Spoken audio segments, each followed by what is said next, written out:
Le livre des secrets a appliqué les rigueurs de la science pour confirmer par écrit la fin de la Terre. La cause de cette fin est l'entrée dans notre système solaire, prévue en 2031, à un an près, de la plus grande planète issue d'une comète. Le but du livre des secrets est d'offrir à chacun la possibilité d'apprendre les instructions fondamentales avant de quitter la Terre. La religion encourage l'étude et le partage des écrits.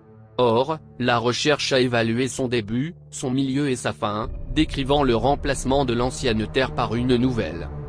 La physique en jeu a nécessité le recours aux disciplines scientifiques les plus rigoureuses pour identifier et confirmer l'objet qui provoquera l'événement cataclysmique que l'on retrouve dans le texte.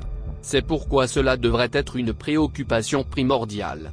Car beaucoup partagent le sentiment que quelque chose cloche, et l'écrit fournit des informations permettant de savoir quand le danger est proche.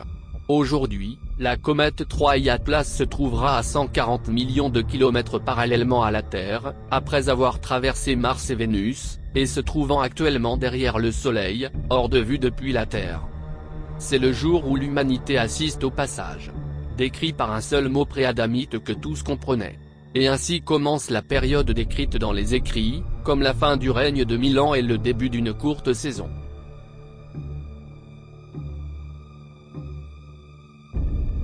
Les recherches sur le livre des secrets se fondent sur les écrits communs à de nombreuses variantes religieuses.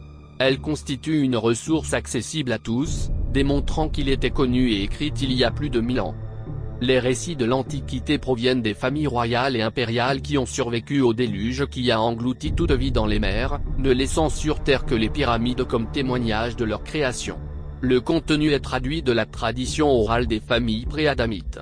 Celles-ci ont été témoins des événements avant, pendant et ont survécu au déluge. Son ancêtre est mentionné dans les écrits connus de Caïn, qui craignait d'être découvert et tué. Il possède le sceptre et le bâton de souverain, comme décrit dans la parole écrite. Et le reste sera avec lui jusqu'à la venue de celui à qui il appartient. Convoqué par le Dieu créateur décrit par Isaïe, pour accomplir son plan visant à avertir l'humanité avant que la fin ne commence. Il est le descendant d'une lignée de bourreaux, et son but est de jeter dans l'étang de feu tous ceux qui sont jugés.